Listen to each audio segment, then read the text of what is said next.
When you create this XY axis, you end up with 4 types of people. The person who tells and is closed, they're called drivers. They most value their time. So if you have a driver executive, prepare a lot of time for that meeting, show up to that meeting with the one decision you need them to make, have the 3 options ready for them to pick from, and let them know that you've already got consensus from your other collaborators that like the second option you present is the right path, but it's their choice. When they make that choice and then you end the meeting 20 minutes early, that executive is going to think you're the best person ever. Welcome to GraphGeeks in Discussion. I'm your host, Amy Howler, and today we have a special guest and friend, Denise Gosnell. I've known Denise for years, and I would say she's a true force of nature in the tech world. From earning PhD and launching ventures that were NSF funded and doing things at, I would say, Amazon level scale, you've navigated it all brilliantly and with true grit. What I definitely appreciate and admire the most about Denise is her wisdom goes beyond data and code and graph tech, but it's also Denise's insights into business leadership and what it takes to thrive in the tech environment. So today, Denise is going to talk a little bit about background, but then also we're going to get into a book she's recently launched. So with that, thank you for joining us, Denise. Amy, you are incredible. Thank you so much for having me here. You are also a force of nature that I've always looked up to as well in this in our industry. So I love seeing this come together. It's a great professional mentorship and friendship to have. It's been wonderful. Thank you, everyone who's listening. Denise, for people who don't already know your background, you've had quite the career in different areas. Can you kind of give us the brief highlights or the broad strokes there? Yeah, thanks, Amy. I think the best way to describe the broad strokes is that I will go in one direction, hit a wall and can't go there, so I have to make a right turn. That's the summary of what's happened. I started off in education, actually, and was teaching high school right out of college, but that didn't work out because I was way too young and I got run over. So that was when I was able to get back-to-back NSF funding for my graduate degrees. And from there, I just always had this passion to compete at the highest levels. I was a college athlete. And so I just had my heart set on working in startups in the Silicon Valley. So I found my way through working as a data scientist on 2 pizza teams at small startups, then to leading a graph team both at Datastax and then at AWS and the Neptune team.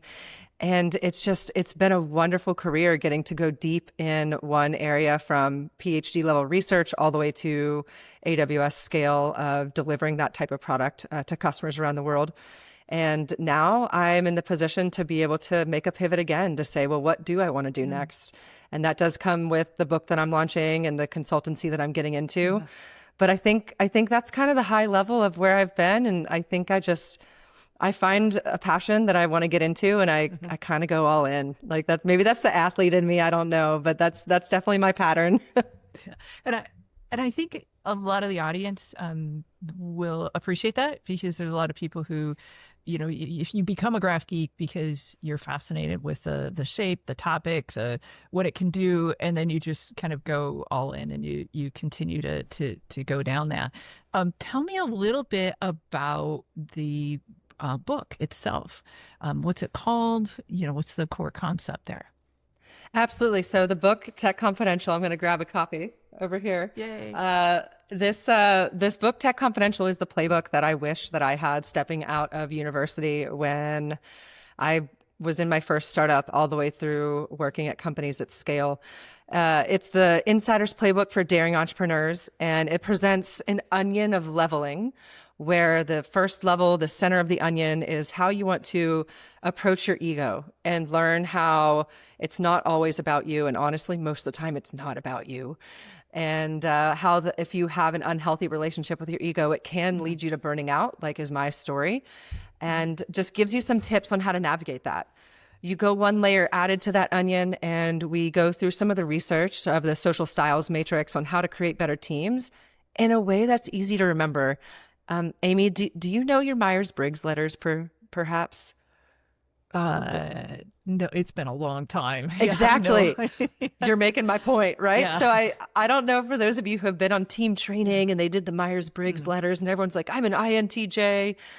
Look, that's great. But those trainings are centered on telling you a lot about yourself, and it keeps very focused on yourself. And then when you show up in a meeting and you have 16 different combinations of your team, I just would love to know how you'd apply that. Like, I can't. So I like to get into the science of the social styles matrix and how to broaden that across the different arms of a company, because it gives you a much more actionable way to work in other people's styles and then understand how to construct a team that's going to really deliver something awesome.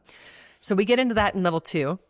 Level 3 then is about, once you've assembled your team, how do you build a really great product? And we dive through the science of product market fit, starting with scarcity and abundance, how you set up your flywheel, how you identify the right targets of data and metrics to measure to know if your flywheel is spinning off course or if it's going, centered.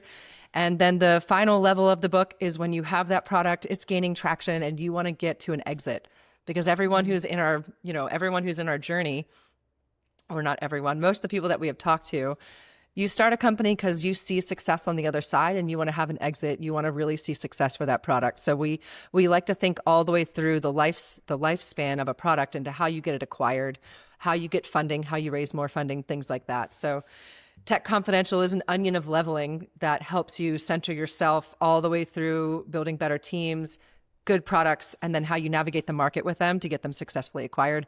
It's everything I wish I knew getting into tech. And I'm going to be honest, we interviewed 30 different execs from the Valley, and this is how they run companies. This is exactly the playbook that they use.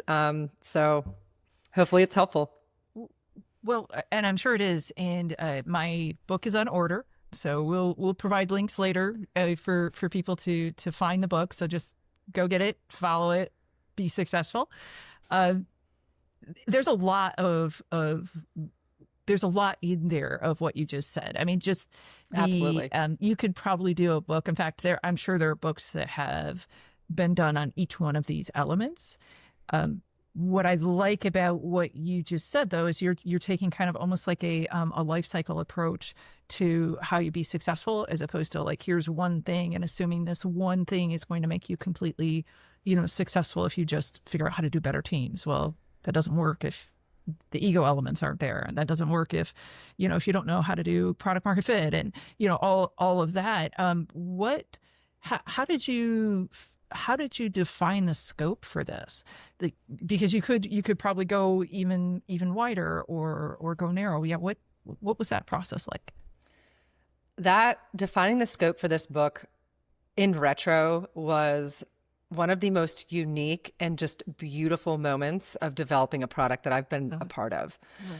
This book was developed honestly through a FaceTime call from Catherine Erickson, my co-author, to me when I was lying flat on my back from having a very severe back injury from enduring burnout and stress.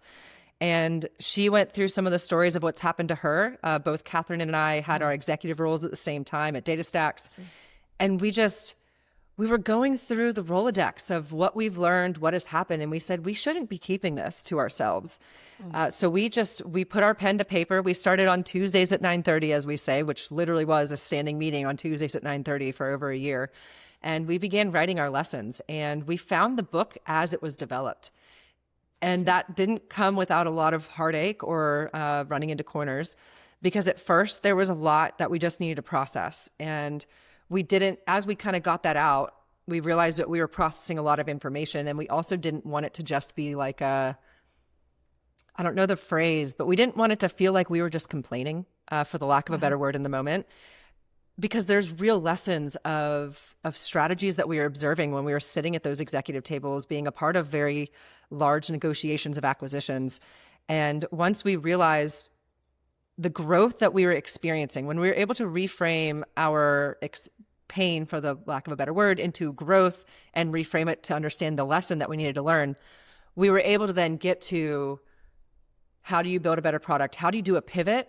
How do you take a company when it's been flat and turn it into revenue generating, a new revenue generating product line?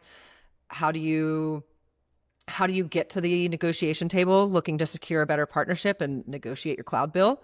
How do you get that down? And there was a lot of information that we had from being on the inside of every one of those types of calls. So we were able to kind of process and reframe our experience and then share the lessons of what was really valuable to tell everyone else. That's what the process was. And Kat and I found a voice that, I don't know, it meets me in my heart to this day, the voice that we found together. It was great. What are, and that's just amazing. I love the process. And I go through this as well, is if I spend too much time planning, I usually end up with something that feels a little stiff. Especially if it's something that is very heartfelt.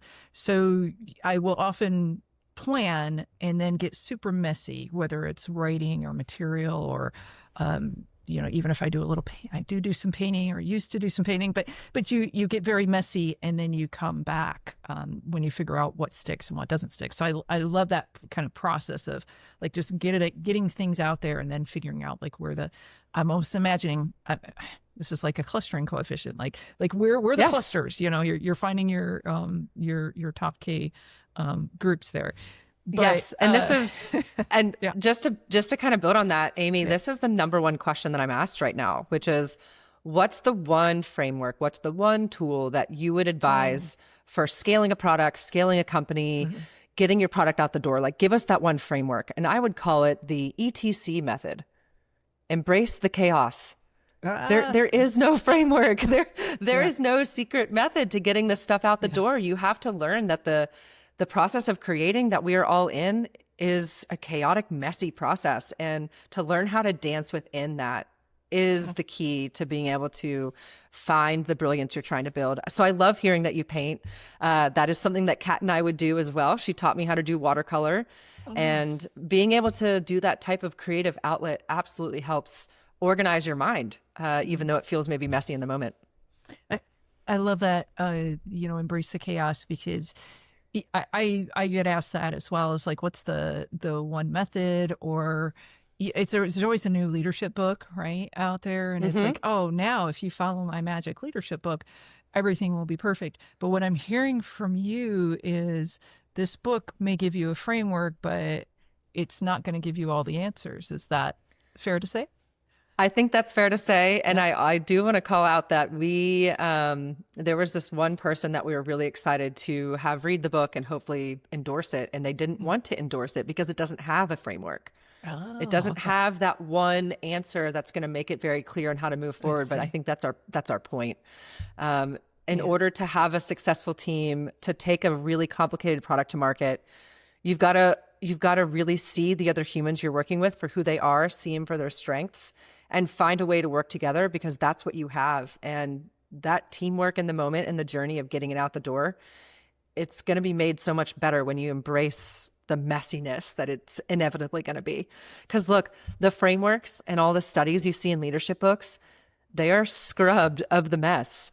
They don't talk about the duct tape code that engineering pushed that prod might come down if it gets hit, or they don't talk about the 3 days in a row that finance stayed up, all-nighters trying to close the books before due diligence, or maybe the founder who was crying in the bathroom after a really bad board call.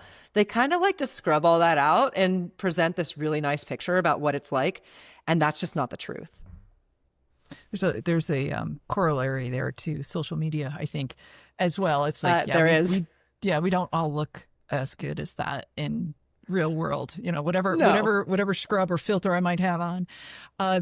So thinking about some of the, I guess the pearls of wisdom that you found, you mentioned something when you were going through your 4 sections about scarcity and abundance.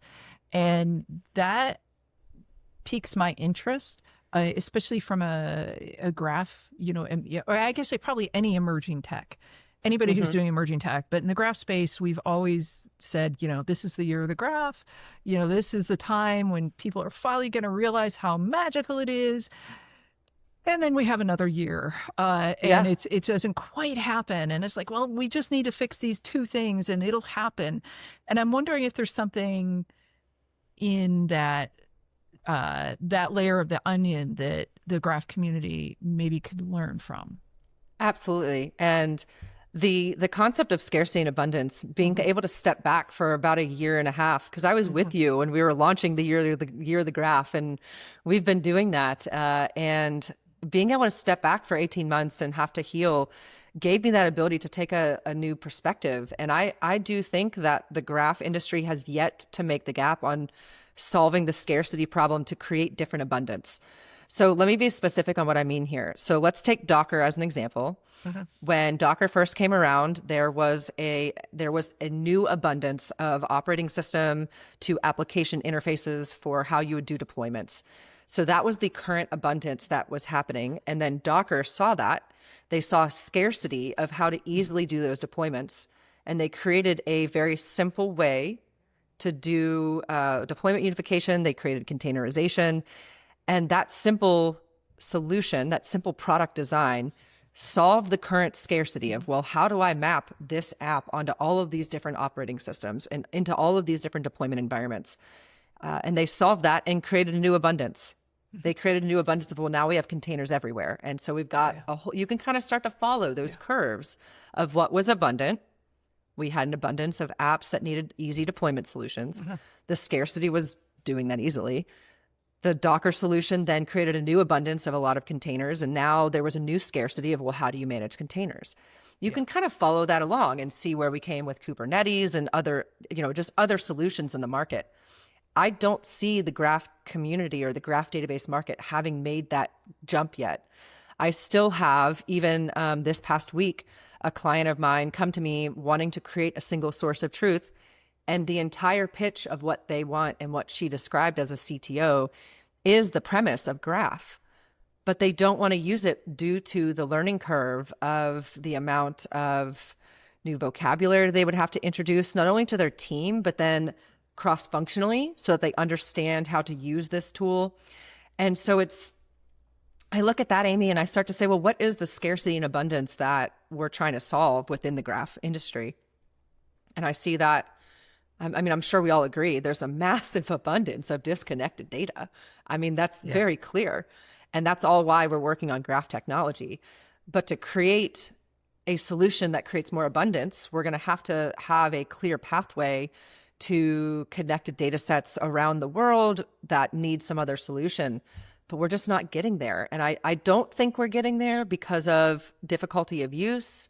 But I think that's a great discussion to dive into if we wanted to talk about that. But when I look at the original premise of where you see nascent technology become successful, it's because they've very clearly solved a current abundance and a scarcity with a simple solution. And I don't see graph technology making that leap. Interesting. One of the things that I actually find most promising in the graph space is the graph under the hood phenomena, I guess, where companies are doing a lot to provide new services and technologies and new types of analytics that happen to have a little graph under the hood, but they're not selling the graph in and of itself. They're selling what it provides. And I actually find that really interesting because I think that's where the power is going to be when it becomes, it's just another fill in the blank that we're using. It's about the data model, not about the technology. It's about the connectedness, not about the whatever. And the more I see that, the more I find it, I find that really interesting, and that I actually find that really promising and heartening for the idea of understanding complex problems and network issues versus I've got this cool technology, and granted it is cool, that I want you to use. That's maybe not the right way for us to go about it. So I guess we'll see going forward what happens, Yeah, but I think you're also naming it right there. When you just described, which I agree with you, I am very excited about some of the startups that I'm seeing, which Matthias Broschler has been building in this area as well. Yeah. So I really like to see what they're doing with Data Squirrel, but it's like having that knowledge graph under the hood that's doing all of the power that we know graphs can do because it is so beautiful and so interesting. Yeah. I think that is going to be a very interesting bet to see how that starts to solve the way to look at the market from scarcity and abundance. Yeah. But the words you used, Amy, were very clear. Like you talked about it in the way that many executives want to discuss it, which is you have connectedness in your data and you want to solve a problem. But if you take that outside in perspective on what companies and executives are asking for, how much does that sound like your latest graph database discussion? Oh, that's true. It gets in the weeds really quickly, and it does need to. There's a lot of edge cases that need to be solved. I understand and appreciate the complexity, absolutely, but I have been a part of so many of these waves where it feels very inside out, where it's the motion of the graph tech that we have and the coolness and the really intricate problems that we're solving at the very edge of what graphs can do is where we want to take the customer. And that's a big, big, big founder error that I see, not only in graph tech, but in many other areas of technologies. And that error is that the founder journey of creating the technology is not the same as the customer journey using the technology. Okay. And in order to really get into the market and create that new level of abundance, it has to come from that customer outside perspective of simply discussing, there's a lot of really interesting connections in my data. I want to see what's meaningful to my business and then move on. But that already feels so high level compared to all the depth that you and I both know and have written about too. Yeah. So I'm curious to the startups that you're referencing in your mind, how this matches, how you see them looking at that problem. I'm curious, is there anything resonates? I think what resonates is they end up using graphs because it's the best tool for a particular problem they have. It's a lot of them didn't start, as people who love graph. They might become, people who love that area, but they start out looking at trying to solve a real problem and just being tenacious about it and wanting to figure out like what is, I don't care what the tech is. I just want to solve, a very specific practical issue. And it's, like I said, it's very heartening to see. And I think it will continue to proliferate different types of graph technology. That's the other thing that's really nice to see change is used to say graph and the word database would follow like right out of your mouth afterwards. And now we have different types of graph platforms. We have graph engines, we have graph query engines, you have analytics, you have offline, you have hybrid. There's all these different ways to look at graphs that the graph model or the importance of connections are there, but not necessarily the graph database itself or even a graph technology. I've got a colleague, David Hughes, who talks a lot about hyperdimensional computing and what you can do with really large vectors. And you can almost recreate a graph never having used a graph structure, which for me was really hard to get over because I felt like I just like your founders, I'm in love with this one area. And if you want to understand complex networks, you have to have a graph, which is really actually not the case. You can understand it's what problem are you trying to solve? What are you trying to understand? And different applications for that. So sorry about the deep dive in this one area, but it is the GraphGeeks podcast. I do want to pull back a little bit. We're talking about one of the layers of your book, and I'm curious if there are certain areas or passages that when you talk to people who've taken a look at the book or have spoken to you about the lessons, if there's certain areas where they get either really excited or really react strongly to. Amy, that's a really great question. So I think right now, some of the teams that we have spoken with have pulled the most from us in our talks when we've gotten into the social styles matrix. That I believe is in chapter 6. And it's in the chapter of, I think, all about like, show me what exec I'm working with, right? And it's like the idea being you just joined a new team, you have a new boss, maybe you just got promoted and you're working with a new executive. How do you get up to speed running as quickly as possible?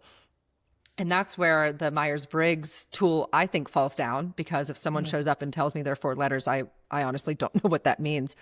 So one area is using this social styles matrix to quickly figure out how to serve your boss or your manager or your coach or your executive in a way that's going to make you look like a rock star.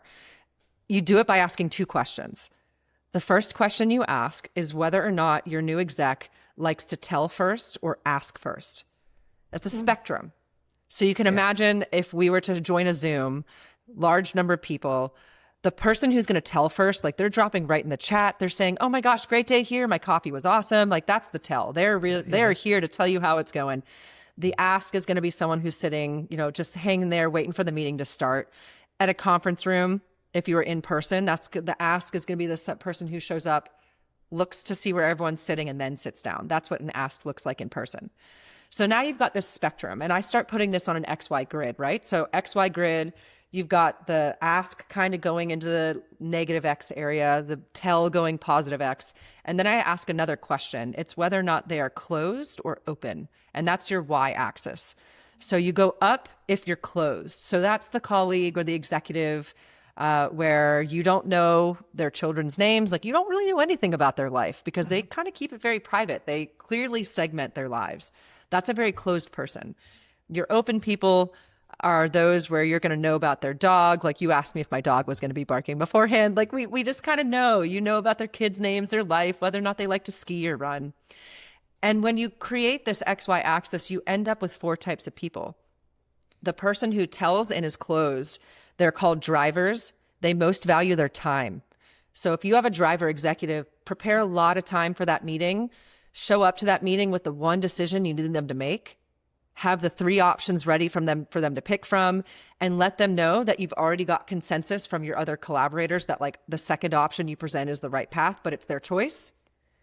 When they make that choice and then you end the meeting 20 minutes early, that executive is going to think you're the best person ever. But as you go around, there's different tools to work with different types of executives. Like an executive maybe who asks first and is closed, you're going to find a lot as your CTO or a lot of your VPs in engineering, because when you ask and you're closed, you most value risk and you value logical decision-making, data-driven decision-making, and ensuring that you're taking the right next step. So you do a lot of prep of understanding all of the outcomes of where a different launch could go and then the data you would observe on those paths. And then there's 2 more just to be complete. The 2 others are if you ask first and you're very open, that is someone who most values trust. So you're going to spend a lot of time getting to know this person, take them to coffee, go have a drink after work, know what their kids' names are. And when you have a meeting with them, like spend 5 or 10 minutes asking them how their life is and genuinely caring. Because the people who most value trust, as your product gets to the end of the line, they're going to be the ones emotionally holding up the whole team when someone's crying in the bathroom because of someone yelling at them or whatever. But never undervalue them because they're the ones who keep it together through the launch. And the last person is the one who tells first and they are very open. That's your visionary, your CIO, your chief strategy officer. They've got a big vision on what they're doing. And when you have that kind of exec, you don't really got to prep much for that meeting, but you got to be present in it because they're going to talk. They're going to tell you what they're doing. And the best thing you can do is ask them questions about their vision. Make sure that you see where they're going. See them if they if you could help push their area in a new, or push their thinking in a bigger direction, and help challenge them to paint that picture so that more people understand. I find that 2-question little grid way easier for getting up to speed and being a better team member than trying to remember Myers-Briggs and everything else going on. So that's just, thanks for letting me go all the way through that whole thing, Amy. I know that was a long bit, but yeah. No, that's fascinating. And I will definitely point people, I may even cut this little bit out of just watching that for, some practical wisdom and pearls that they can use. As you were going through that, I also I was thinking this is really about how to manage up, at least what you were talking about in this specific instance. And I think a lot of us, especially early in our career, don't realize that not all managers are going to be the same. They're not, especially executives, they're not all going to want the same thing. And that can be really confusing because, from one month to another or one meeting to the other, you're prepping differently. as opposed to, always the same. So if I think of this as what you just talked about, like how to manage up, that also makes me wonder, who's the book written for? Like, who's your core audience? The core audience for this book are going to be young entrepreneurs who are coming out, starting their own company and wanting a full playbook. The next audience is going to be for folks coming out of university looking to get a job in this tech industry and wanting a playbook of understanding what that looks like. And then the core audience where we're getting a lot of pull and a lot of really, really exciting praise over the type of content we're presenting is just middle managers in tech. The people that have both sides of the pipeline and they are squeezed and it is hard. They're really enjoying the different techniques that we present to be able to understand how to manage their team. But I do want to say that it's not just about managing up, because if you're a manager with a team of 4 and you have all 4 people in only one of those buckets, you're going to have a problem. So some of the best ways to create a team is to evenly distribute your head count around all 4 of those types. But do know that the people on the diagonal are going to have a really hard time working together. But name it, tame it, you'll figure it out. Yeah. So. And it's interesting because we're just talking about this one area right now. But as you were, as far as like teaming, and we talked about product market fit and scarcity and abundance as well. But everything you said, I see myself and my experience in a lot of this, and I keep thinking, no, it's the middle managers. It's when we're stuck in the middle and we're trying to, break through with, innovative product and figure out whether anybody wants it. And, but you're right. There's something for people at different stages. Can you tell me a little bit about this, the traction and the exit area? Because that isn't an area that it gets talked about a lot, both from a standpoint of that actually being a goal. There's a little bit of an embarrassment sometimes that might be your goal, is not to, to have this company for 50 years. Maybe your goal is actually to create something and then, go on. But tell me, why that came up as a whole area of the book. Yeah, so getting to the exit is a whole area of the book, because when you're founding a company and you're getting started on an idea, you need to talk about it at the very beginning about what you're trying to do. Is this going to be your lifestyle company for the next few decades for you to hang out? Because the way you're going to run that company is going to be a lot different than maybe a group of people who want to get an idea out and launch it and see if they get through a series A or B, if they can get acquired into another company. Or maybe you have the dream of your company, fully on going IPO, and that's why you're doing what you're doing. Each of those models, the lifestyle company or the I want to be a slingshot, or I'm here to go IPO, that's going to create 3 different ways you want to operate your company and how you want to set up how you want to set up your path.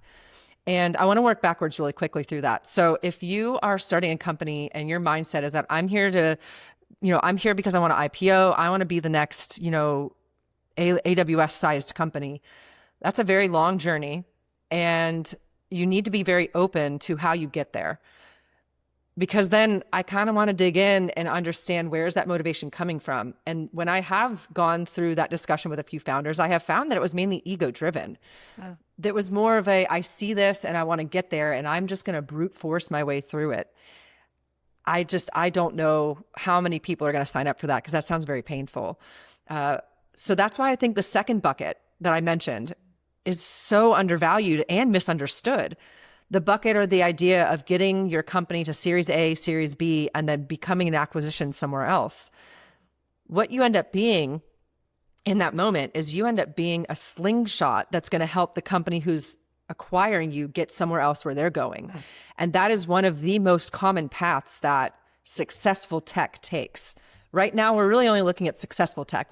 Most tech is going to not make it to any of these moments, but that's because the ego of the founding team gets in the way of being honest about where they're going and how they're going to get there. I was going to interrupt here, and I guess I am interrupting. That I'm not sure. all founders, or I don't know if it's even many, really know what they want the outcome to be. And I've asked some small ventures, and you get a variety of paths. I just basically describe all the paths. Well, this would be great. That would be great. Oh, I'm also okay with this happening. And that's got to cause confusion and stumbling at some point. Are you finding when you did all of these interviews that were you actually coaching a little bit in helping people kind of peel back their own onion to say, this is what we really want to do, and maybe that doesn't align with how we're operating? Absolutely. And what I most often run into is the realization that the method was just going to be brute force.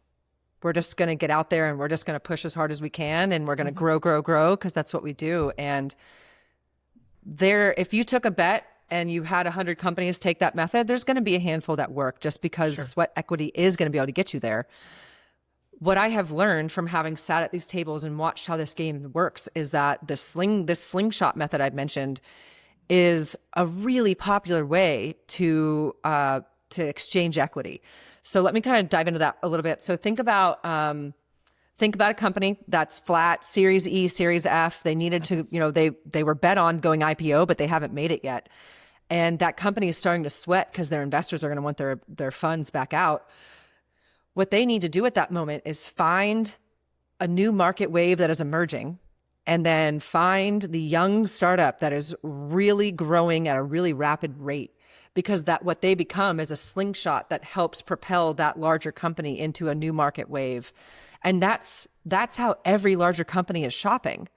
That's what their strategy teams are doing. So if you are a young startup, pre-A, pre-B, you've got to also kind of sit back and realize that there are people looking that you might have an aligned mission with, where if your goal really is to IPO, you need to sit back and say, well, was it that I had to IPO as a CEO? And do you really think you're going to do it on your first time out?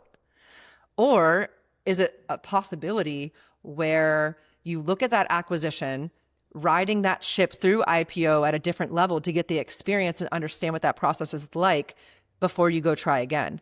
Because trying again doesn't mean trying from scratch. You can also go back and see a Series C company that is maybe flat and join their executive team now that you have the experience and understanding how to pivot, and you can help that Series C company pivot and get into a bigger market. There's so many different ways to look at that. It just depends on what your internal goals are and how willing you are to say that sometimes my ego is getting in the way and brute force isn't always the best answer, especially for the people who are following you. No one wants to ride whiplash in the caboose of a roller coaster that you are just driving around recklessly. Thank you for that visual. You're welcome. We've had a couple of nice visuals: a slingshot, the out of control roller coaster, and even the XY axis. So maybe do you have a visual element to the book? Is there a workbook to go with the book? Absolutely. Absolutely. The design team at our publisher did an incredible job bringing this to life. Really great charts in there. We do have a workbook that comes with it as well. That helps you apply the lessons, because it's basically 16 lessons that Catherine Erickson and I went through in learning all of these different seats at Series A up to public companies. And then when we worked at a company, we were basically spun around and worked in every single arm. And the accompanying workbook, which you can get access to only if you purchase the book on our website, by the way, until I figure out a way to get that out. But the accompanying workbook, I would recommend grabbing 2 or 3 of your friends. They can be perfect strangers, so you can be really honest. But grab 2 or 3 of your friends, go through the workbook version, because it's going to ask you the hard questions. And it's going to start with asking you hard questions about your ego and if it's driving you more than you think it is. But then it's also going to dive into the team dynamics you're experiencing. Is there a really big conflict happening? And is it because you paired a driver with someone who someone prefers trust, and that trust person doesn't feel like the driver has met them where they are, and the driver's like, you're not moving fast enough and you haven't done anything? I mean, maybe that's what's happening, but it gives you that context to frame the conversation. But the workbook also gets into helping you write out your product hypotheses, designing the flywheel that you think you're orchestrating to turn your company and the data you think that you're measuring. And then also showing you the different exit paths, or helping you prep for that VC pitch, where my favorite tool from Catherine by the way, is how you prepare for a partner conversation. She has you create a grid where you map out what they want and what they have, what you want and what you have. And I can guarantee you almost every meeting that I have shown up to, I have made sure I filled out that grid to navigate, to make sure I'm looking at that partnership in a way that's going to lead to successful outcomes for both people, because people love winning together. And why not make that happen? Right. So much good advice packed in very quickly. I am coming to the realization that this is more than a book, that this is also, there's a big educational component to it, which doesn't surprise me because of your background and your passion on, teaching and education. How are you expecting, well, I guess, in what situation might somebody want to use this methodology, and how might they go through it? Are you expecting teams to pick up the book and the workbook? Can they call you for help? Like, what does this look like? Yeah, absolutely. So I would say if you do want to have a more of a transformation, I would recommend the smallest step being find 2 friends, buy the book from the website. If you buy the 2-book package, you'll get the workbook. And when you do that, you guys can just go through it, all 16 chapters, do the workbook, and you'll find a lot of interesting information along the way. If you are interested in having myself and or Catherine come help at a company, we are here for that. We've been booked and been giving different keynotes and workshops, and we are loving it. I think our favorite feedback so far was from the middle manager level, and they said this was the best meeting of their whole career. Nice. So we are coming into teams. We are helping the women ERGs go through our strategies to be seen, heard, and understood at the executive teams, executive tables. We are also working with accelerator groups of young founders who are trying to get their idea off the ground, and we're walking through your hypothesis for product market fit and how to build a flywheel and how to use data to orchestrate your company. And then we're also working with executives to help prep them for their VC raises, to help prep them for how to navigate and negotiate partner calls. And honestly, anything you would imagine your most trusted advisor giving you. Because if anything is remembered from this episode here, know that almost every executive has a coach. No one is doing this alone. And when you have that trusted advisor who's willing to tell you the truth, unfiltered, and show you how to make that next step, it just really helps you sleep at night. Because if you are not sleeping at night, you should call me. I'm here to help you.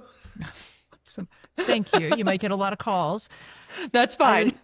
I love that. Nobody's doing it on their own. I think that is a big misconception on the other side of, the executive, arena, that this executives are often seen as, and are, very driven, very intelligent, have a lot of will to get things done. But that doesn't mean they're doing it on their own. And, the idea that they have coaches themselves makes a lot of sense. I've been talking to a lot of individuals lately that are getting career coaches, like mid-career, that just see that value in having, an outside opinion, and also somebody who's just gone through a different path. Product market fit. There are so many conversations I've had about that, and the difficulty of knowing if you do have a product. Like that alone, bringing in somebody to assist with would be huge. So that's another area that I would definitely say, talk to Denise and Catherine. If you're working with groups and you want to give them a little advice, that would be, another way to bring in some advisory. Absolutely. Yeah. That's the consulting arm. I will be honest, it's my lifestyle company I have stood up just so that we know which bucket I'm going for. This is what I love to do. I am fueled by this every day to where I could do this and not, I don't know. I love it. So Data-Driven Intuition is the name of my consulting arm. Okay. I have accelerated packages for helping teams get out of the messy middle and stop the roller coaster whiplash. We walk through the exact playbook of how to use science to measure product market fit, and then measure it in an ongoing fashion. So I can help you set that up, kind of be your CDO, like your quarter time CDO for a quarter. And then I will step back out and let you guys run. So that's what I'm also here to help young teams do, and use the playbook that has navigated so many successful companies before them. Wonderful. always many, many things on your plate or plates. I'm not sure. Yeah. I'm not sure one plate really is enough. Denise, thank you so much. Is there anything you would want to leave the listeners with? Any other bits of wisdom or things you want to help them remember? I think the number one thing to remember is that if you are facing a difficult situation at work, it's most likely not about you, and the path to get out of it is not being alone. Wonderful. Great words of wisdom there. Again, Denise Gosnell, the book and the website, Tech Confidential, I think, .ai. Yes. And awesome. Okay, so go check it out. And thank you again, Denise. Always appreciate the wisdom and the time. Amy, likewise. Absolutely a pleasure to get to be here with the GraphGeeks team. You all are so near and dear to my heart. So this is an absolute wonder to be here. Thank you.